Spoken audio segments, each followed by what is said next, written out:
నమస్తే. నేను జర్నలిస్ట్ శ్రీనివాస్. ఈరోజు న్యూస్ అనాలిసిస్‌లో ముందుగా సూర్య పేపర్‌లో వచ్చిన వార్తలు చూద్దాం. బీసీల హక్కుల కోసం పోరాటం ఉధృతం చేస్తాం. 50% జనాభా ఉన్న బీసీలను అన్ని పార్టీలు మోసం చేస్తున్నాయి.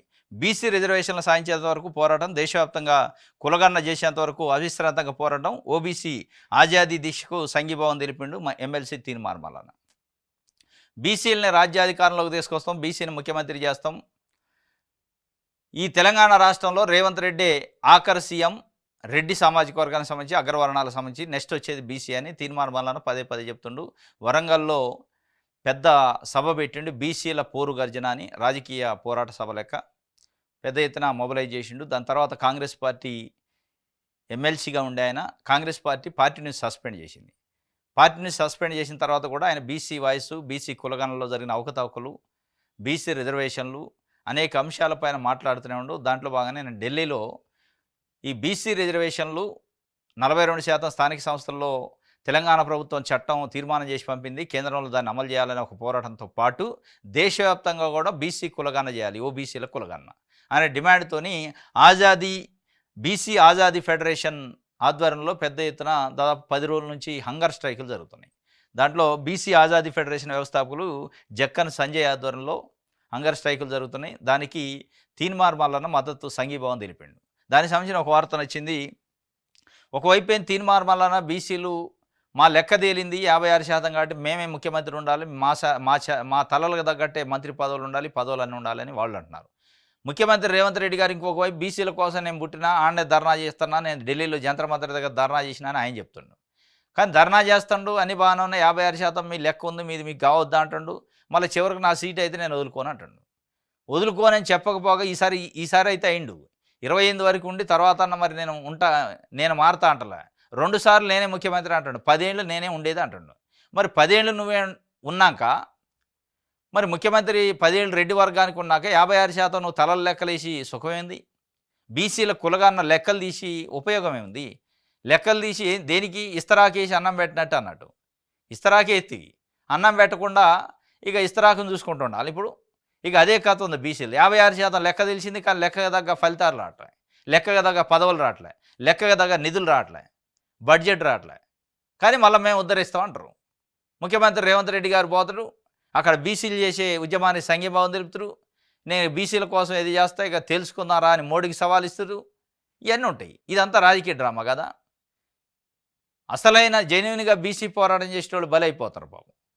వాస్తవంగా 56% లెక్క తెలిసాక వాళ్ళ పదవులు వాళ్ళకి ఇవ్వాలి, వాళ్ళ ముఖ్యమంత్రి వాళ్ళకి వదిలిపెట్టి వెళ్ళిపోవాలి. మీరు నేనే 10 ఏళ్ళు ముఖ్యమంత్రి అని ఒకవైపేనా అని చేస్తా, ఇంకొక వైపు 56% బీసీలు ఉండరు, వాళ్ళ రిజర్వేషన్ల కోసం నేను పోరాటం చేస్తా, మోడీతో తెలుసుకుంటా అంటే ఏం తెలుసుకుంటారు అనేది ఇప్పుడు ప్రశ్న. దానికి సంబంధించి బీసీల హక్కుల కోసం పోరాటం చేస్తామని చెప్పి ఉధృతం చేస్తామని తీన్మార్ మల్లన్న నేను ఢిల్లీలో ఆజాదీ వాళ్ళకి సంఘీభావం తెలిపినప్పుడు చెప్పిన మాట. దానికి సంబంధించి మనం జక్కని సంజయ్ బీసీ ఆజాదీ ఫెడరేషన్ వ్యవస్థాపకులు వాళ్ళు అక్కడ హంగర్ స్ట్రైక్లో ఢిల్లీలో దాదాపు 10 రోజుల నుంచి అక్కడే ఉన్నారు. ఆయన అడిగి తెలుసుకుందాం ఏంది ఉద్యమం, ఎక్కడ దాకా వచ్చింది అనేది.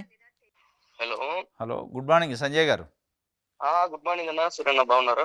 బాగా మీరు లైవ్లో ఉన్నారు. నిన్న ఢిల్లీలో బీసీల హక్కుల కోసం పోరాటాన్ని ఉధృతం చేస్తామని మీరు ఏదో హంగర్ స్ట్రైక్ చేస్తున్నాడు బీసీ ఆజాదీ ఫెడరేషన్. అవునన్నా. దానికి సంబంధించి ఎమ్మెల్సీ తీన్మార్ మల్లన్న కూడా సంఘీభావం తెలిపినట్టు ఒక వార్త వచ్చింది. ఏం జరుగుతుంది అసలు? హంగర్ స్ట్రైక్ ఏంది, ఎక్కడ దాకా వచ్చింది మీ ఉద్యమం? అన్న అయితే ఇప్పుడు ఏదైతే తెలంగాణలో కామారెడ్డి డిక్లరేషన్ అమలు చేయాలని చేసినటువంటి పోరాటానికి కొనసాగింపుగా తెలంగాణలో 42% రిజర్వేషన్స్ మేము అధికారంలోకి వస్తే చేస్తామని కాంగ్రెస్ పార్టీ ప్రకటించినటువంటి హామీలను అమలు చేయాలని పోరాటం చేసినాం గతంలో. దానికోసం తెలంగాణలో 12 రోజుల ఆమరణ దీక్ష, ఆ తర్వాత వచ్చినటువంటి ఫలితం మీకు తెలుసు. అయితే వచ్చినటువంటి ఆ తెలంగాణ బిల్లులను 9వ షెడ్యూల్లో చేర్చాలనేటువంటిది మరో పోరాటం అన్నాం. అది వాస్తవానికి ఈడబ్ల్యూఎస్ రిజర్వేషన్ ఇవాళ అడగక ముందే తీసుకొచ్చినటువంటి రిజర్వేషన్స్ వారికి అమలు చేయడానికి ఎలాంటి కోర్టు సీలింగ్ పనిచేయదు, ఎలాంటి 9th షెడ్యూల్ అవసరం లేదు. కానీ బీసీలకు 27% నుంచి విద్యా ఉద్యోగ రంగాల్లో 42% పెంచినటువంటి వాటాను 23% నుంచి 42% వాటా వేస్తూ తెలంగాణలోని అసెంబ్లీలో కౌన్సిల్లో రెండిట్లో తీర్మానమైంది. దాన్ని అమలు చేయమంటే రాష్ట్ర ప్రభుత్వం కోర్టు సీలింగ్ ఉంది కాబట్టి మేము చేయలేము, దీన్ని 9th షెడ్యూల్ లో పెడితే చేస్తామని చెప్పి ఢిల్లీకి వచ్చి కూడా వాళ్ళు ధర్నా చేసినారు. ఓకే. సో దీన్ని 9th షెడ్యూల్ లో చేర్చాలన్నటువంటి అంశం ఒకటి. రెండోది దేశవ్యాప్తంగా కులగణన చేయాలి. 2008 నుంచి మేము పోరాటం చేస్తున్నాం. ఓకే. దేశవ్యాప్త కులగణన నుంచి పుట్టుకొచ్చిన తెలంగాణలో కులగణన. ఒకటి దేశవ్యాప్తంగా 1881 నుంచి 1931 వరకు బ్రిటిష్ ప్రభుత్వంలో జరిగినటువంటి లెక్కలు కులాల ఆధారంగా లెక్కలు సేకరించి వారు ఫలితాలను పంచిపెట్టారు, ప్రభుత్వం యొక్క సంక్షేమ ఫలాలను. కానీ దేశానికి స్వతంత్రం వచ్చినాక బీసీల యొక్క లెక్క లేకుండా పోయింది. ఓకే.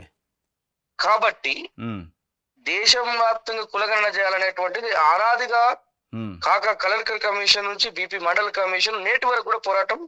దానికోసం ఎస్పెషల్ గా మేము 2021 లో జరగాల్సినటువంటి లెక్కల్లో కులగణన చేయాలనేటువంటి అంశం మీద 2018 నుంచి పోరాటం చేస్తున్నాము. అనేక మార్లు ఢిల్లీకి వచ్చినాం, జంతర్ మంతర్ దగ్గర ధర్నాలు చేసినాం, కార్యక్రమాలు చేసినాం. ఎన్నో సార్లు కేంద్ర మంత్రులు మన వాళ్ళు కలిసినారు, నాయకత్వం ఉన్నటువంటి వాళ్ళు చాలా మంది కూడా చాలా కార్యక్రమాలు చేసినాం. కానీ ఇప్పటి వరకు ఎలాంటి స్పందన కేంద్ర ప్రభుత్వం సంబంధించి లేదు.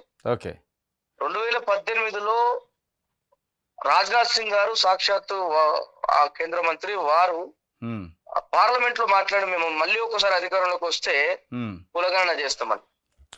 కానీ అధికారంలోకి 2 సార్లు వచ్చారు, అయినా ఇప్పటికి కూడా కులగణన లేదు. కాబట్టి ఇక మేము బీసీ ఉద్యమకారులుగా మేము సచ్చుడా లేకపోతే ఫలితంగా దేశవ్యాప్తంగా కులగణన సాధించుకుని వచ్చుడా అనేటువంటి నినాదంతో ఏప్రిల్ 1వ తారీఖు నుంచి ఆమరణ దీక్ష చేపట్టినామన్నా. జంతర్ మంతర్ ఏదైతే దీక్షా వేదిక ఉందో ఆ యొక్క ధర్నా చౌక్ జంతర్ మంతర్ నుంచి స్టార్ట్ చేసినాము. మొదటి రోజు మమ్మల్ని అరెస్ట్ చేసి నరేలా అనేటువంటి ప్రాంతం హర్యానా బార్డర్ లో హర్యానాలో వదిలిపెట్టి నైట్ దాకా ఉంచుకుని వదిలిపెట్టి వస్తే సెకండ్ డే నుంచి తెలంగాణ భవన్ లో అశోక రోడ్ లో ఉన్నటువంటి తెలంగాణ భవన్ లో కంటిన్యూ చేస్తున్నాము. నడుస్తుంది ఇప్పుడు. అవును, ఈ రోజుకు 7వ రోజు. ఓకే. బత్తుల సిద్ధేశ్వర్ అన్న మన బీసీ ఆజాదీ జేఏసీ నాయకుడు, వారు దీక్ష చేస్తా ఉన్నారు. నేను గతంలోనే తెలంగాణలో దీక్ష చేసిన కాబట్టి ఆరోగ్యం ఇంకా ఇప్పటివరకు కుదరపడలేదు. నేనేమో ఆర్గనైజ్ చేస్తా ఉన్నా. ఇప్పటికి మాకు చాలా పార్టీల నాయకులు, నిన్న తిరుమార్ మల్లన్న గారు వచ్చారు, అంతకు ముందు కోదండరాం గారు వచ్చారు, దాసో శ్రావణ్ గారు వచ్చారు, అద్దంకి దయాకర్ గారు వచ్చారు, అదే రకంగా బడుగుల లింగయ్య యాదవ్ గారు వచ్చారు, మాజీ మంత్రి అనిల్ కుమార్ యాదవ్ గారు వచ్చారు, రాజ్యసభ సభ్యులు అనిల్ కుమార్ గారు వచ్చారు, రాజ్యసభ సభ్యులు వద్దిరాజు రవిచంద్ర గారు వచ్చారు, కేఆర్ సురేష్ రెడ్డి గారు వచ్చారు. సరే, ఇవన్నీ ఒక భాగం నుంచి వచ్చినటువంటి కాంగ్రెస్ టీం అంతా కూడా పిసిసి అధ్యక్షుడు కొండా సురేఖ, అదే విధంగా మిగతా నాయకత్వం ఎమ్మెల్యేలు అందరూ కూడా విప్పుల ఎమ్మెల్యేలు కూడా వచ్చి సంఘీభావం తెలిపిపోయినారు. కంటిన్యూ స్ట్రగుల్ అన్న. నాకు క్వశ్చన్ ఏంటంటే, ముఖ్యమంత్రి రేవంత్ రెడ్డి గారు, పిసిసి అధ్యక్షుడు, కేబినెట్ లో ఉన్న బీసీ మంత్రులు, బీసీలు, కాంగ్రెస్ పార్టీలో ఉన్న బీసీ అగ్రనాయకులు అంతా ఢిల్లీ వచ్చారు మొన్న. జంతర్ మంతర్ దగ్గర నిరసన కార్యక్రమం చేపట్టారు. బీసీ పోరు గర్జన ఏదో పెట్టారు కదా. రాహుల్ గాంధీ ఏమంటుండంటే, మేము దేశవ్యాప్తంగా కులగణన చేస్తున్నాం, చేసే ఎజెండా మాది, తెలంగాణలో ఆల్రెడీ చేసి చూపించను. కులగణనే కాదు, తలలను బట్టి పదవులు పంపిణీ చేయాలి, నిధులు పంపిణీ చేయాలి, బడ్జెట్ పంపిణీ చేయాలి, వాళ్ళకి అన్యాయం జరుగుతుంది 70 సంవత్సరాల నుంచి బడుగు బలహీన వర్గాలకు అని రాహుల్ గాంధీ చెప్పిండు. చాలా సంతోషం కదా. కానీ రాష్ట్రంలో 56% లెక్క తెలిసాక ముఖ్యమంత్రి ఎవరు ఉండాలి? 56% క్యాబినెట్లో మంత్రులు ఉండాలి, ముఖ్యమంత్రి ఉండాలి కదా. కానీ ముఖ్యమంత్రి రేవంత్ రెడ్డి గారు లెక్కలు ఒకవైపు చెప్తుండే, ఇంకొక వైపు ఏం చెప్తుండు? 2 సార్లు మళ్ళీ వచ్చేసారి కూడా నేనే ముఖ్యమంత్రి అంటుండు. ఇది ఎట్లా మీరు దీన్ని వాళ్ళు డిఫైన్ చేసుకుంటారు? మీరు అడిగారేమన్నా కాంగ్రెస్ పార్టీని? అంటే కాంగ్రెస్ పార్టీ వాస్తవానికి జాతీయ నాయకత్వం ఒక ఆందోళనలో ఉందన్న. జాతీయ నాయకత్వానికి సరైనటువంటి బలము లేకపోవడం వల్ల ఒక ముఖ్యమంత్రిగా మా వాడు చలామణి అవుతుండని వాళ్ళు చెప్పుకుంటున్నారు. కాంగ్రెస్ పార్టీ గెలిచింది తెలంగాణ రాష్ట్రంలో గాని ముఖ్యమంత్రి కాంగ్రెస్ సంబంధించిన వ్యక్తి లేడు. అంతేనా? ఆయన కాంగ్రెస్ తో దోస్తాన చేస్తున్నాడు, బీజేపీతో దోస్తాన చేస్తున్నాడు, టీడీపీ దోస్తాన చేస్తున్నాడు, అందరితో ఉన్నాడు ఆయన. ఇబ్బంది జరుగుతా ఉంది. పిసిసి అధ్యక్షుడిగా ఆయన ఉండగానే అధికారంలోకి వచ్చింది. కాంగ్రెస్ కాకుండా ఎట్లుంటాడు ఆయన? ఆయన కాంగ్రెస్ పార్టీ అధికారంలోకి వచ్చింది తెలంగాణలో. కానీ రేవంత్ రెడ్డి గారు వ్యక్తిగతంగా ముఖ్యమంత్రి కాంగ్రెస్ కండువాతో ఉన్నప్పటికీ వారు కాంగ్రెస్ పార్టీ యొక్క ఎజెండాను సంపూర్తిగా అమలు చేసేటువంటి పార్టీకి నిబద్ధత కలిగినటువంటి కార్యకర్త కాదు. ఓకే. ఉదయపూర్ డిక్లరేషన్ విషయంలో ఎమ్మెల్యే సీట్లు పంపిణీ చేసే కాడ మోసం చేసిండు. ఏది 10 పార్లమెంట్ కు 3 ఎమ్మెల్యేలు బీసీలకు ఇవ్వాలనే దగ్గర, అవును, తర్వాత ఎంపీ స్థానాలు పంచే దగ్గర మోసం చేసిండు.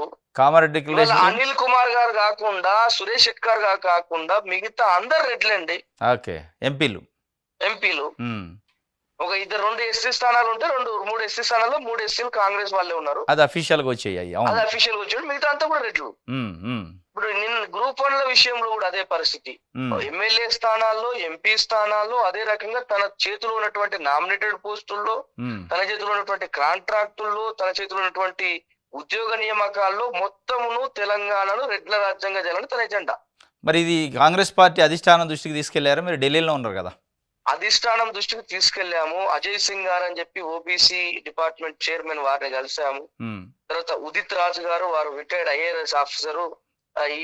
ఈ వెనుకబడినటువంటి వర్గాలకు సంబంధించి కేసీసీ అనే డిపార్ట్మెంట్ ఉంది, దానికి చైర్మన్. వారిద్దరి ద్వారా రాహుల్ గాంధీ గారికి కూడా కన్వేలో ఉన్నాము. అయితే వాళ్ళ పార్టీ పరమైనటువంటి విషయంలో వాళ్ళు పార్టీ ఇప్పుడు ప్రస్తుతం దేశంలో వీక్ ఉంది కాబట్టి ఏ దొడ్లో కడితేంది నా దొడ్లో ఈయనతో మంచిదనే ఆలోచనలో రాహుల్ గాంధీ గారు ఉన్నారు. మరి ఏడు తిరుగుతుంది నా పార్టీ కండువాలు అయితే మోస్తున్నారు కదా అనే ఆలోచనలో ఉన్నారు. కాబట్టి అది చలామణి అవుతుందని మేము అనుకుంటున్నాము. కానీ రాహుల్ గాంధీ గారు మాత్రం జనగణన జరగాల్సిందే, హక్కులు ఎవరు ఎంత ఉన్నారో వారికి అంత వాటా పంచాల్సినటువంటి స్టాండ్ మీద ఉన్నారు. దాంతో పాటుగా మిగతా పార్టీలు కూడా మాకు కలిసి వస్తుంది. ఎందుకంటే మేము ఏప్రిల్ 1వ తారీఖు నాడు దీక్ష చేపట్టినామన్నా, మేము ఇక్కడికి ఢిల్లీకి వచ్చి దాదాపు నెల రోజులు అవుతా ఉంది. నెల అయిందా? మార్చ్ 6వ తారీఖు నాడు నేను బయలుదేరినా. ఇప్పటికి నెల రోజులు అవుతుంది. ఢిల్లీలో ఉన్నటువంటి అన్ని పార్టీ కార్యాలయాలు కలిసినాం. దాదాపుగా 18 పార్టీ ఆఫీసులు కలిసినాం. ప్రతి ఒక్కరు కూడా కుల జనగణనకు మా పార్టీ సంఘీభావంగా ఉన్నది, మా పార్టీ మద్దతు తెలుపుతుందని చెప్పినారు. లెఫ్ట్ పార్టీలు గాని, రైట్ పార్టీలు గాని, ఎన్డీఏ కూటమి గాని, ఇండియా కూటమి గాని, చివరకు ఆర్ఎస్ఎస్ కూడా కులగణన చేయాల్సిందే అంటుంది.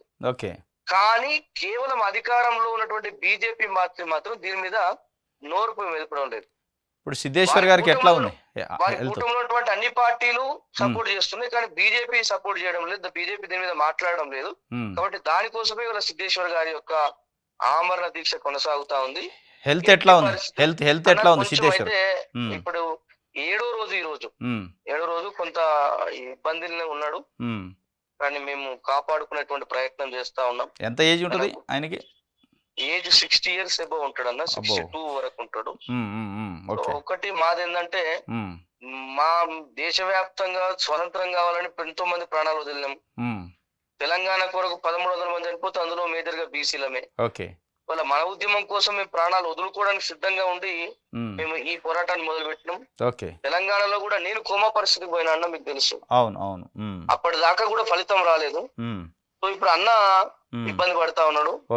సో ఇది తెలుసుకుందాం, బీసీల యొక్క బతుకులు మార్చడానికి తెగించిన ఉద్యమాలు చేయక తప్పదని నిర్ణయంతో పోరాటం చేస్తున్నామన్నా. కాబట్టి మీ ద్వారా తెలంగాణ రాష్ట్రంలో ఉన్నటువంటి ప్రజలందరినీ కూడా కోరుతా ఉన్నా, బీసీల ఉద్యమానికి మీ యొక్క మద్దతు అవసరం. ఢిల్లీలో జరుగుతున్నటువంటి ఈ దీక్షకు సంఘీభావంగా ఇప్పటికే హుజురాబాద్ లో, ధర్మారంలో, అదే రకంగా కరీంనగర్ లో, శంకరపట్నంలో, అదే రకంగా పరకాలలో, స్టేషన్ గన్పూర్ లో, మిగతా కొన్ని స్థానాల్లో రెగ్యులర్ గా రీలే దీక్షలు చేస్తా ఉన్నారు. కాబట్టి బీసీలమంతా కూడా రోడ్డు మీదకి వచ్చి పోరాటం చేసినటువంటి సందర్భం ఎదురైంది. కాబట్టి ఈ సందర్భంగా మీ ద్వారా నేను కోరుతా ఉన్న ప్రజలందరినీ, బీసీలందరం మనం ఒకతాటి మీదకి వచ్చి పోరాటం చేసి దేశవ్యాప్త కులగణనను సాధించుకుందాం. తమిళనాడు తరహాలో బీసీ రిజర్వేషన్ 42% తెలంగాణలో అనుభవించాలి. దానికోసం 9వ షెడ్యూల్ సాధించుకుందామని మీ ద్వారా ప్రజలను కోరుతా ఉన్నారు. థ్యాంక్ యూ సంజయ్ గారు. ఇది బీసీ ఆజాదీ ఫెడరేషన్కి సంబంధించి సంజయ్ చెప్తుంది. ఎట్టి పరిస్థితుల్లో ప్రాణాలైనా వదులుకుంటాం కానీ హక్కుల కోసం పోరాడతాం, దాంట్లో డౌట్ లేదని చెప్పి. ఇంకోటి ఆంధ్రజ్యోతి పేపర్లో డొనాల్డ్ ట్రంప్ పిచ్చోడు, నిప్పులు చెరిగిన అమెరికన్లు. డొనాల్డ్ ట్రంప్ పిచ్చోడు అని ప్రపంచంలో వేరే దేశాలు అంటారు, అమెరికన్లే అంటున్నారు. అంటే ఆయన తీసుకున్న నిర్ణయాలు కూడా ఎట్లున్నాయంటే, పిచ్చోడి చేతిలో రాయి ఇస్తే ఎట్లుంటుందో ఆ పరిస్థితి ఉంది. దిగుమతి సుంకాలు, ప్రతికార సుంకాలు, దిగుమతి సుంకాలు కాదు, ప్రతికార సుంకాలని యూరోప్, ఆసియా కంట్రీల నుంచి అమెరికాకి దిగుమతి అయ్యే వస్తువులపైన సుంకాలు ఇబ్బడముబ్బడిగా పెంచిండు. ఆ దెబ్బతోని మొత్తం కుదేలైపోయింది. ప్రపంచంలో మార్కెట్లన్నీ డౌన్ అయిపోయినాయి, పతనం అయిపోయినాయి. లక్షల కోట్ల రూపాయల నష్టం జరిగింది. లేదంటే అక్కడ చేసే ఇతర దేశాల నుంచి, వేరే దేశాల నుంచి వచ్చి అక్కడ చేసే చిన్న చిన్న పార్ట్ టైం ఉద్యోగులను మొత్తాన్ని అరెస్టులు చేయటం, భయపెట్టడం, జైలుకు పంపడం చేస్తాడు. ఇప్పుడు అక్కడ జరుగుతున్న వ్యాపారాలు నడవట్లే. ఎందుకంటే అక్కడ స్థానికులే ఉద్యోగాలు చేస్తే నడవాలంటే కాదు, స్ట్రెంత్ సరిపోదు. వీటన్నిటి దృష్ట్యా మొత్తానికి అమెరికాలో మొత్తం రోడ్డు ఎక్కారు. నిన్న కొన్ని వేల లక్షల మంది రోడ్లపైన జన సముద్రం అయిందట. యూరప్లో కూడా జరిగింది పెద్ద ఎత్తున నిరసన కార్యక్రమాలు. ఇది మొత్తానికి ప్రపంచవ్యాప్తంగా డొనాల్డ్ ట్రంప్ని ఒక పిచ్చోడి కింద లెక్కేసే పరిస్థితికి వచ్చింది. పిచ్చోడి చేతిలో రాయి లెక్క ఎలన్ మాస్క్ని దగ్గర పెట్టుకుని ఆయన వ్యవహారాలు చేస్తాడు. ఎలన్ మాస్క్ ఇచ్చే సలహాలను బట్టి ఆయన పరిపాలన చేస్తాడు. ప్రజల ఎజెండా లేదు, ప్రజలు ఏం కోరుకుంటున్నారో లేదు, ప్రజలు ఎందుకు మీ కోట్లు వేశారో అది మర్చిపోయాడు. కేవలం ఎలన్ మాస్క్ని చూసి ఆయన, అంటే ఎలన్ మాస్క్ ఎలక్ట్ చేస్తే ఎలక్ట్ అయిన ప్రెసిడెంట్ ఆఫ్ యూఎస్గా ఉన్నాడు తప్ప ప్రజలు ఎన్నుకుంటే ఎలక్ట్ అయినట్టు లేదు. మరి ఇది ఆయన అనేది అమెరికాలో అంటున్నారు. మరి ఆయన ముందు చూపేంది, విజన్ అయింది, భవిష్యత్తులో ఆయన తీసుకున్న నిర్ణయాల వల్ల ఏమైనా ఉపయోగం ఉంటుందో తెలియదు. కానీ ఇప్పటికిప్పుడైతే టెంపరీగా చాలా విపత్కరమైన పరిస్థితి. 5 లక్షల మంది ప్రజలు హ్యాండ్సప్ పేరు మీద వీధిలోకి వచ్చారట నిన్న. సరే, ఇది ఒక వార్త. అయితే పేదవారి కళ్ళల్లో ఆనందం చూసిండట రేవంత్ రెడ్డి గారు భద్రాచలంలో. నిన్న భద్రాచలం సీతారామచంద్రుల వారి కళ్యాణానికి పోయిండు ముఖ్యమంత్రి అధికారిక హోదాలో. ఆ పోయిన సందర్భంగా అక్కడ కళ్యాణం అయిన తర్వాత అక్కడ భద్రాచలంలోనే ఈ సన్నబియ్యం ఇస్తారుగా రేషన్ కార్డుల పైన, ఆ సన్నబియ్యం భోజనం చేయడానికి ఒక ఇంటికి పోయిండట. ఆ ఇంట్లో భోజనం చేసి వచ్చిండు. వాళ్ళ కళ్ళల్లో ఆనందం చూసిండట. దాన్ని బట్టి నేను పేదోళ్ళ కళ్ళల్లో ఆనందం చూసిన. పేదలందరికీ ఆహార భద్రత కల్పించేందుకు రేషన్ షాపుల ద్వారా సన్నబియ్యం, ఈ పథకానికి ప్రజల నుంచి మంచి స్పందన వచ్చింది. ముఖ్యమంత్రి రేవంత్ రెడ్డి వెల్లడి. భద్రాద్రి జిల్లా సారపాకలోని గిరిజన లబ్ధిదారింట్లో సన్నబియ్యంతో భోజనం, ఆ కుటుంబానికి కొత్త వస్త్రాలు అందజేత సీఎంతో పాటు బట్టి, తుమ్మల, పొంగులేటి కూడా ఉన్నారట. మంచిదే. వాస్తవంగా పేదవారి కళ్ళల్లో సరే ఆయన ఆనందం చూసిండా, చూడకపోయినా చూసిండా అని చెప్పినా తెలియదు. కానీ సన్నబియ్యం అయితే సక్సెస్ఫుల్ స్కీమ్. ఇది అంటే స్కీమ్ మంచిదే, దాన్ని సక్సెస్ఫుల్గా లీడ్ చేస్తే సక్సెస్ఫుల్ అయింది, ఫెయిల్యూర్గా లీడ్ చేస్తే ఫెయిల్యూర్ అయింది. చాలా మంచి స్కీమ్. ఎందుకంటే మీరు ఎప్పుడైతే ఏప్రిల్ 1 నుంచి సన్నబియ్యం ఇవ్వటం మొదలుపెట్టారో బ్లాక్ దందా అంతా ఆగిపోయింది. బ్లాక్ దాదాపు 90% ఆగిపోయింది. మెజారిటీ రేషన్ కార్డు హోల్డర్స్ ఆ బియ్యాన్ని తింటున్నారు వండుకొని. చాలా మంచిగా ఉన్నాయంటే బియ్యం కూడా అద్భుతంగా ఉన్నాయి. కానీ మొదటి నెల ఆరంభ సౌరత్వం లెక్క ఏప్రిల్లో ఒకటే మంచిగా ఉండి, ఇక తర్వాత మళ్ళీ పురుగులు, దొడ్డు బియ్యం లేదా దొడ్డు బియ్యాన్ని సన్నగా చేసి ఇవ్వటం, ఈ కార్యక్రమాలు చేస్తే వాసన రావటం, దాంట్లో డస్ట్ పౌడర్ ఉండటం, ముక్కబెట్టిన బియ్యం ముక్క పురుగులు ఉండటం, ఇవి చేస్తే మళ్ళా కథ మొదటికే అవుద్ది. ఈరోజు ఎట్లయితుందో కంటిన్యూషన్గా స్కీమ్ మొత్తం ఇదే రన్నింగ్లో ఉంటే అద్భుతమైన స్కీమ్ అవుతుంది. దానివల్ల ఏదైతే ప్రజల మేలు కోరి ప్రభుత్వాలు దాదాపు 40 రూపాయలు ఖర్చు పెట్టి కేజీ మీద, state and central government 40 rupees per KG ఖర్చు పెడుతుంది. ఖర్చు పెట్టి ఎట్లయితే కేజీ బియ్యాన్ని ఇస్తారో దానికి ఇచ్చిన ఫలితాన్ని దక్కింది. అది ప్రజలు మంచిగా తింటారు కడుపు నిండా. మీరు ఇచ్చిన దానికి వాళ్ళు తినేదానికి సరిపోద్ది. ఇప్పటిదాకా అది లేదు. మీరు ఉచితంగా ఇచ్చినా, రూపాయికి ఇచ్చినా ఇది వేసిపోయి మళ్ళీ బ్లాక్ దాందాకే పోతున్నారు. అవి 1% కూడా ఉపయోగపడలే ఇప్పటివరకు ఇచ్చిన భయం. ఇప్పుడు చాలా సంతోషం ఉంది, వాస్తవం, దాంట్లో డౌట్ లేదు. ఈ సంతోషం ఏదో ఎలక్షన్ల కోసం, రాజకీయాల కోసం టెంపరీగా దాన్ని మెయింటైన్ చేస్తే మళ్ళీ కథ మొదలుకే అవుద్ది. రైట్.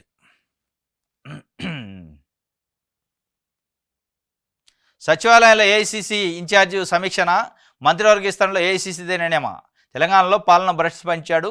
ఎంఐఎం, కాంగ్రెస్, బీఆర్ఎస్ మద్దతు కేంద్ర హోంశాఖ సహాయ మంత్రి బండి సంజయ్ చెప్తుండు. సచివాలయంలో ఏఐసిసి ఇన్ఛార్జి మీనాక్షి నటరాజన్ సమీక్ష చేశారట. తప్పే చేసి ఉంటే ఒకవేళ సచివాలయంలో ఆమెకేం పని? ఆమెము తెలంగాణలో పబ్లిక్ రిప్రజెంటేటివ్ కాదు, ఎమ్మెల్యే కాదు, ఎంపీ కాదు, మంత్రి కాదు, ఎమ్మెల్సీ కాదు. అక్కడ పోయి సమీక్ష చేసిందట. ఎట్లయితే చేస్తుంది. మంత్రివర్గ విస్తరణలో కూడా ఏఐసిసి నిర్ణయం, తెలంగాణ ప్రజలేసిన ఓట్లతోని ఏఐసిసి ఏంది, ఢిల్లీ పెద్దల పెత్తనం ఏంది అంటుండు. మంది కూడా అదే కదా. బీజేపీ పెత్తనం కూడా ఢిల్లీలోనే ఉండే. బీజేపీ అధ్యక్షుడు ఈ రాష్ట్రానికి ఎన్నిక చేయడానికి దాదాపు 10 నెలల నుంచి తనలాడుతున్నారు. అధ్యక్షుడు ఎవరు అనేది ఇంతవరకు తేల్చలేని పరిస్థితి. ఢిల్లీ పెద్దలే అది కూడా డెసిషన్ తీసుకోవాల్సింది. జాతీయ పార్టీలు అంటేనే అటువంటి ఢిల్లీ నుంచే వస్తూ ఉంటాయి. ఇది ఒక వార్త. ఈనాడు చూద్దాం.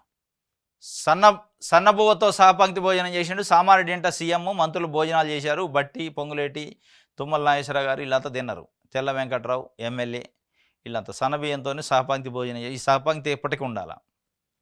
కొత్త గుండి పోతే కుదరదు. మళ్ళీ తెలంగాణలో అధికారంలోకి రాబోతున్నాం. భాజపా ఆవిర్భావ వేడుకల్లో కేంద్ర మంత్రి కిషన్ రెడ్డి చెప్పాడు తెలంగాణలో అధికారంలోకి రాబోతున్నారట. ఎప్పుడు అసలు మీరు అధ్యక్షుడిని ఎన్నుకోవడానికే 8 నెలలు పట్టింది.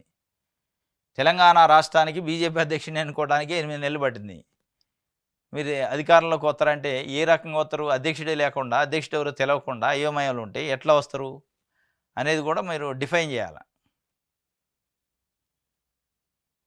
సిపిఎం నూతన ప్రధాన కార్యదర్శిగా ఎంఏ బేబీ అట.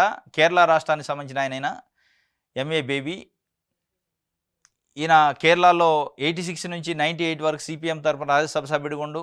తర్వాత 2006 నుంచి 16 మధ్య 2 సార్లు ఎమ్మెల్యే ఉండు. 2011 వరకు 5 ఏళ్ల పాటు విద్యాశాఖ మంత్రిగా ఉండు. క్యాబినెట్ మంత్రి చేసిండు, ఎమ్మెల్యే చేసిండు 2 సార్లు, ఒకసారి రాజ్యసభ మెంబర్ చేసిండు. మొత్తానికి ఆయనకి సిపిఎం పార్టీ జనరల్ సెక్రటరీ ఇచ్చారు ఎంఏ బేబీకి. సీతారాం ఏచూరి తెలుగు రాష్ట్రానికి సంబంధించిన ఆయన జనరల్ సెక్రటరీగా ఉండి అటాన్ మరణం చెందిండు. ఆయన మృతి తర్వాత సిపిఎం జనరల్ సెక్రటరీ పోస్ట్ ఖాళీగా ఉంది. చాలా రోజులు గ్యాప్ వచ్చింది. ఇప్పుడు కొత్తగా నిన్న వాళ్ళు మదురైలో వాళ్ళ మహాసభలు జరిగినాయి, దాంట్లో ఎన్నుకున్నారన్నమాట. దిశ చూద్దాం. సామాన్యుడిలా సీఎం అట. పేద గిరిజనుడి ఇంట్లో రేవంత్ రెడ్డి భోజనం. భద్రాద్రి కొత్తగూడెం జిల్లాలో మంత్రులతో కలిసి రేషన్ బియ్యంతో చేసిన వంటకాలతో భోజనం అనంతరం కుటుంబానికి సీఎం అభినందన. బట్టలు పెట్టిన ముఖ్యమంత్రి. నిరుపేదలకు సన్న బియ్యంతో ఆహార భద్రత సీఎం రేవంత్ రెడ్డి గారు చెప్తుండు.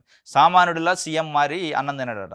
ఆయన సామాన్యుడిలా మారినా కానీ అక్కడ సామాన్యుడు లేక ట్రీట్ చేయరు. అక్కడ ఉన్న అధికార యంత్రాంగం అది ఇది అంతా హడావుడి చేసి బియ్యం మంచిగా పెడతారు. ఆయన వచ్చిండు ముఖ్యమంత్రి మంత్రులు వస్తానంటే ఎవరైనా మంచి బియ్యం పెడతారు కానీ డైరెక్ట్గా తెచ్చి పెడతారు. కానీ బెటరే, బాగానే ఉన్నాయి సన్న బియ్యం.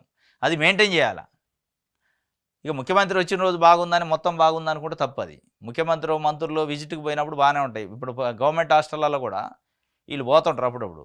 పోయిన రోజు చాలా అద్భుతంగా చేస్తారు. అదే ఇక బాగుంటుంది అనుకుంటే కుదరదు, అట్లా ఉండదు. అద్దెక హగ్గట. హగ్గు చేసుకోవడానికి కూడా అదే దొరుకుతున్నాడు మనుషులు ఈ మధ్య. డబ్బులు ఇచ్చుకో, దర్జాగా కౌగులించుకో. ఒత్తిడి అలసట పోగొట్టేందుకు కొత్త మార్గం. భారత్లో ట్రెండ్ సెట్ చేసిన యువతట. పోయమ్మ, ఎవరో ఒక యువతి అద్దెకి హగ్గిస్తుందట. డబ్బులు తీసుకుంటుంది, టెంపరీగా రెంటు.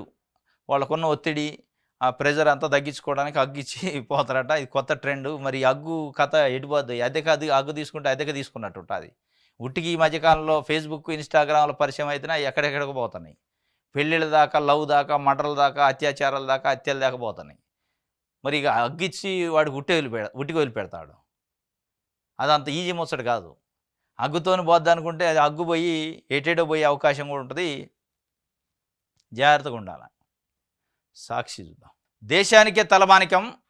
పంబన్ రైల్వే వంతెన ప్రారంభించిన ప్రధాని మోదీ. దేశంలో తొలి vertical lift railway sea bridge జాతికి అంకితం. తమిళనాడులో 8,300 కోట్ల రూపాయలతో విలువైన ప్రాజెక్టుకు ప్రారంభోత్సవాలు శంకుస్థాపన చేసిండట నరేంద్ర మోడీ గారు. నిన్న తమిళనాడు పర్యటనలో ఆ పంబన్ అనే బ్రిడ్జిని వంతెన వర్టికల్ బ్రిడ్జ్ అట, అది ప్రారంభోత్సవం చేసిండు. దాంట్లో ఆయన కొత్త ఎటైరేషన్ అంటే డ్రెస్ అంతా మార్చిండు.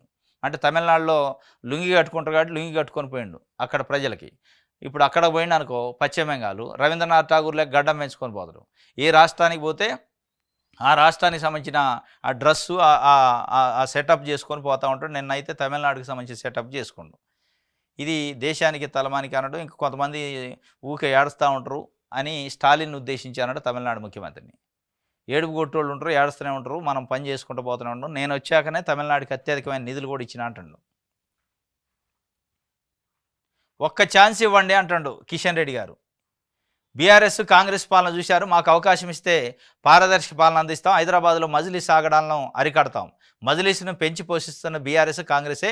మోదీ నేతృత్వంలో బీజేపీ అత్యంత సమర్థంగా పనిచేస్తుందని కిషన్ రెడ్డి గారు అంటాడు. బీజేపీ ఆవిర్భావ దినోత్సవంలో ప్రజలకి కిషన్ రెడ్డి ఒక్క ఛాన్స్ ఇవ్వండి అంటాడు. ఎన్నికలు లేవుగా, ఇప్పుడు ఇంకా 3.5 సంవత్సరాలు ఉన్నాయి ఎన్నికలు. ఒక ఛాన్స్ ఇవ్వాలంటే మీరు చేసే పనులు బాగుండాలి కదా. బీసీ కులగాన చేస్తామని కాంగ్రెస్ చెప్తుంది దేశవ్యాప్తంగా. మీరేం చెప్తున్నారు? సపోర్ట్ చేయరా? రైతులకు సంబంధించి అనేక విషయాలలో కాంగ్రెస్ పార్టీ చాలా హామీలు ఇస్తుంది. మీరేం చెప్తున్నారు? సపోర్ట్ చేయలే. మేము అభివృద్ధి చేసినాం అంటున్నారు. ఏం వచ్చింది తెలంగాణకి? 8 ఎంపీలు ఇచ్చారు తెలంగాణ రాష్ట్రం నుంచి ప్రజలు బీజేపీకి. ఏమొచ్చింది బడ్జెట్లో? తెలంగాణకి ఎన్ని వేల కోట్లు వచ్చినాయి? 2 కేంద్ర మంత్రులు ఉన్నారు, 8 మంది ఎంపీలు ఉన్నారు. ఏం తెచ్చారు? ఎన్ని వేల కోట్లు తెలంగాణ తెచ్చారు, తెలంగాణ జాతీయ ప్రాజెక్టులు ఏం తెచ్చారు, ఎందుకు ఒక ఛాన్స్ ఇవ్వాలి అని తెలంగాణ ప్రజలు అడిగితే ఏం చెప్తారు మీరు? 8 మంది ఎంపీలు ఉంటే 2 బడ్జెట్లో ₹1 రాలే, ఒక్కటంటే ₹1 రాలే. అంటే బయాజ్డ్గా వచ్చేవి కాదు నేను అనేది, స్పెషల్గా.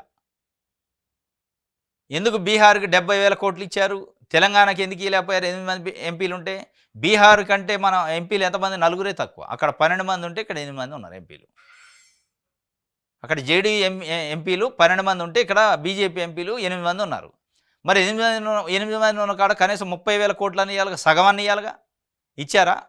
ఎందుకు ఇవ్వాలో ఒక ఛాన్సు, ఏం వరగదీశారని ఇవ్వాలి అనేది ఇలా తెలంగాణ సమాజం బీజేపీ అధ్యక్షుడు కిషన్ రెడ్డిని అడుగుతుంది. ఆయన అడిగింది కాబట్టి సమాజం కూడా అడుగుతుంది, చెప్పాలి ఆయన. అది చెప్పరు. ఒక ఛాన్స్ ఇవ్వండి, డబుల్ ఇంజన్ అంట, మళ్ళీ ఒక ఇంజన్ కాదు. అసలు ఇంజన్ ఉందా లేదా తెలవని పరిస్థితుల్లో డబుల్ ఇంజన్ అంటే, కేంద్రంలో ప్రభుత్వం ఉండి తెలంగాణకి ఏమైనా మేలు చేస్తుందా లేదా అని తెలవని పరిస్థితుల్లో ఉంటే డబుల్ ఇంజన్ అంటున్నారు. భోజనం ఎలా ఉంది, పాఠాలు అర్థమవుతున్నాయి, విద్యార్థులతో డిప్యూటీ సీఎం బట్టి విక్రమార్క చెప్పిండు. నిన్న వైరాలో, ఖమ్మం డిస్టిక్ వైరాలో సోషల్ వెల్ఫేర్ రెసిడెన్షియల్ స్కూల్లో, గర్ల్స్కి సంబంధించి స్కూల్లో ఆయన భద్రాచలం నుంచి కళ్యాణం అయిన తర్వాత వచ్చి అక్కడ తనిఖీ చేసిండు, విద్యార్థులతో కలిసి భోజనం చేసిండు. చేసి ఎట్లా ఉంది, టీచర్స్ ఎట్లా పాఠాలు చెప్తున్నారు, హాస్టల్ వసతులు ఎట్లున్నాయి, భోజనం ఎట్లుంది, మీరు ఏమవుతారు, ఏం కావటానికి పెద్ద అయిన తర్వాత ఏ ఉద్యోగానికి మీరు అంటే ఏంది మీ ఎయిమ్ ఏందని కూడా వాళ్ళని అడిగిండట. చాలాసేపు అక్కడ ఉండట బట్టి విక్రమార్క. మన తెలంగాణ చూద్దాం. నిమ్స్లో విశ్రాంత సైన్యం ఉందట. నిమ్స్లో విశ్రాంత సైన్యం అంటే ఏంటంటే 9 మంది రిటైర్డ్ స్పెషల్ ఆఫీసర్లు టెస్ట్ చేశారు. పని లేకుండా లక్షల్లో జీతాలు, ప్రైవేట్ సైన్యానికి నాయకుడిగా ఓ వ్యక్తి చలామణి, నిధులు లేవంటూనే వృధా వ్యయాలు. 9 మంది రిటైర్డ్ వాళ్ళని తీసుకొచ్చి లక్షల జీతాలు ఇచ్చి ఒక్కొక్కరు 1,50,000 2 లక్షల జీతాలట. రిటైర్ అయిన వాళ్ళు పట్టుకొచ్చి అక్కడ పునరావాసం కల్పించి వాళ్ళు ఏమైనా పని చేస్తారంటే ఏం చేయరు. వాళ్ళకు ఒక ఆఫీసు, ఒక చైరు, ఒక రూము, ఒక ఏసీ గది, ఒక అటెండరు, రాగానే టీయో కాఫీ ఇయటం, ఇదే కథ. ఇక ఏముండదు. వాళ్ళు బాతాకాని పెడతారంటే వెళ్ళిపోతారు, ఏదో టైం పాస్కి వస్తూ ఉంటారు. 1,00,000 నుంచి 2 లక్షల వరకు మధ్యలో జీతాలు ఉన్నాయట. రిటైర్ అయిన వాళ్ళు 9 మంది టెస్ట్ చేశారట. మరి ఇది ఆ నిమ్స్ డైరెక్టర్ కనపట్లేదా, హెల్త్ సెక్రటరీ కనపట్లేదా, నిమ్స్ స్టాండింగ్ కౌన్సిల్ అది ఉంటుంది వాళ్ళకి కనపట్లేదా? మరి ఏం చేస్తున్నట్టు? ఈసీ ఉంటుంది, ఎగ్జిక్యూటివ్ కమిటీ అని, వీళ్ళెవరికి గవర్నింగ్ బాడీ ఉంటుంది, వీళ్ళెవరికి కనపట్లేదేం. కానీ మొత్తానికి 9 మంది టెస్ట్ చేశారట. ఇది అఫీషియల్గా తెలిసింది. అన్అఫీషియల్గా ఇంకొంతమంది ఉన్నారు. ఇది నిమ్స్ మొత్తాన్ని దుర్భరం చేస్తారు వీళ్ళే. ఎవరికైతే వృధాగా డబ్బులు ఇస్తున్నారో వాళ్ళే మళ్ళీ నిమ్స్లో ఉన్న వ్యవస్థను మొత్తం కుప్పగూల్చే పని చేస్తారు. ఇప్పటికైనా డైరెక్టరా, హెల్త్ సెక్రటరీ కలగజేసుకొని ఆ 9 మంది ఎవరు ఉన్నారో మొత్తాన్ని రివ్యూ చేసి ఇప్పటిదాకా తీసుకునే జీతాన్ని కూడా రికవరీ చేస్తే బాగుంటుంది. ఇంకోటి మళ్ళీ ఆ పని చేయడు. అడ్డగోలుగా దోసుకుంటున్నారు. నిమ్స్ అనేది 2 తెలుగు రాష్ట్రాల్లో ఉన్న పేద ప్రజలకు ఒక దేవాలయం లాంటిది. దాన్ని మొత్తం పతనం చేసే కార్యక్రమం చేస్తారు కొంతమంది వ్యక్తులు. ఆడ పోగయ్యి వాళ్ళని పట్టుకొని జైలుకు పంపాలి ఒక్కొక్కడిని, అప్పుడు కానీ వ్యవస్థ బాగుపడింది నిమ్స్లో. మరి ఆయన కనపడలేదేమో నిమ్స్ డైరెక్టర్కి. వెలుగు చూద్దాం. వెర్రి ట్రంప్ దిగిపో అని అమెరికా ప్రజలు బయటకు వచ్చారు. వెర్రి ట్రంప్ అని చెప్పారు ఆయన్ని. పిచ్చోడట. ఇది జాతీయ స్థాయిలో పార్టీ ప్రతిష్టకు దెబ్బ. కంచా గచ్చిబౌలి భూముల వ్యవహారంలో అడుగడుగున వైఫల్యాలే. ఇలాగైతే అధిష్టానానికి ఏం సమాధానం చెప్పగలం? ఆ భూముల్లో అడుగుపెట్టే ముందు జాగ్రత్తలు తీసుకోరా. ప్రభుత్వ పెద్దలు, పార్టీ ముఖ్యులపై మీనాక్షి అసహనం. విద్యార్థి వర్సిటీ అధికారులతో నేరుగా భేటీ. అనంతరం కొందరు ముఖ్య నేతలతో రహస్య భేటీ. నాతో పాటు పర్యటించవద్దు, పీసీసీ చీఫ్తో పార్టీ వ్యవహారాల ఇన్ఛార్జి మీనాక్షి నటరాజన్ చెప్పారట. ఇది కంచా గచ్చిబౌలి భూముల విషయం పైన కాంగ్రెస్ పార్టీ చాలా సీరియస్ అయిందట. మీనాక్షి నటరాజన్ ఇన్ఛార్జి. ఉద్యమం చేసే విద్యార్థుల కంటే ఆమె ఎక్కువ సీరియస్ అయ్యారు. ఇది జాతీయ స్థాయిలో పార్టీ ప్రతిష్టని మసకబార్చే వ్యవహారం, ప్రతిష్ట మొత్తం దెబ్బతింటది. కనీసం ఈ భూముల వ్యవహారంలో ముందుకు పోయేటప్పుడు కనీసం జాగ్రత్తలను తీసుకునిరా. అధిష్టానానికి ఏమని సమానం చెప్పాలని ఆమె తలబట్టుకుందాడు పాపం. తలబట్టుకొని ఆమె విద్యార్థులతోని, యూనివర్సిటీ అధికారులతో కూడా ఏకాంతంగా సమావేశమయ్యారట. అంటే ఎవరు పార్టీ నాయకులు లేకుండా కేవలం వాళ్ళతోని. అయితే ఆమె సొంతంగా పర్యటన చేస్తాడట.